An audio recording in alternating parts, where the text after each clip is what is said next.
जब गाजा जल रहा हो, लाल सागर असुरक्षित हो और पश्चिम एशिया पूरी दुनिया के लिए चिंता का विषय बना हो, तब 22 अरब देशों के विदेश मंत्री अगर नई दिल्ली में जुटें तो यह सिर्फ बैठक नहीं, भविष्य की दिशा तय करने का संकेत देता है। नई दिल्ली में हालिया भारत और संयुक्त अरब अमीरात की अध्यक्षता में हुई भारत अरब विदेश मंत्रियों की दूसरी बैठक कई मायनों में महत्वपूर्ण रही। यह पहली बार था जब भारत ने इस बैठक की मेजबानी की और सभी 22 अरब देशों ने इसमें भाग लिया। यह भारत की बढ़ती कूटनीतिक विश्वसनीयता और पश्चिम एशिया में उसके संतुलित प्रभाव को दर्शाता है। इस बैठक का मूल संदेश था पश्चिम एशिया में न्याय संगत, व्यापक तथा स्थायी शांति। भारत और अरब देशों ने अंतर्राष्ट्रीय कानून है, संयुक्त राष्ट्र के प्रस्तावों और अरब शांति पहल के अनुरूप समाधान का समर्थन दोहराया। दिल्ली घोषणा पत्र में 1967 की सीमाओं पर आधारित एक संप्रभु और व्यवहारिक फिलिस्तीन के समर्थन की बात कही गई। साथ ही इजराइल के साथ शांति बनाए रखने पर जोर दिया गया। यह भारत की उस नीति को दिखाता है जिसमें संवाद है, संतुलन है और समाधान को प्राथमिकता दी जाती है।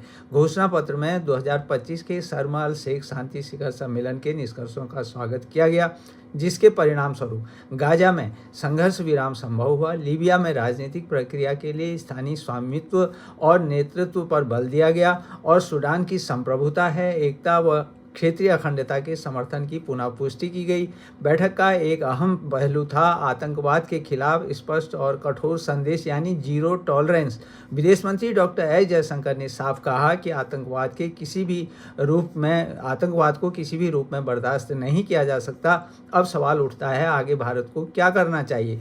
पहला, भारत को पश्चिम एशिया में शांति समर्थक और संवाद सहयोगी की भूमिका और मजबूत करनी होगी, क्योंकि भारत उन गिने चुने देशों में शामिल है जो सभी देश पक्षों से बात कर सकता है।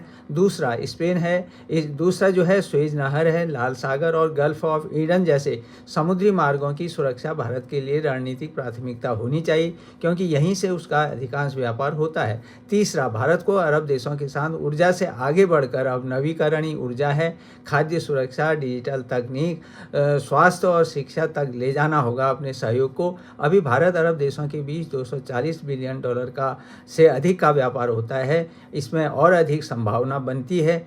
इस प्रकार नई दिल्ली की बैठक यह साफ संकेत देती है कि भारत अब सिर्फ एक उभरती शक्ति नहीं, बल्कि पश्चिम एशिया में स्थिरता, संतुलन और समाधान का भरोसेमंद भागीदार जो है बन चुका है और भारत की जो है अनदेखी नहीं की जा सकती।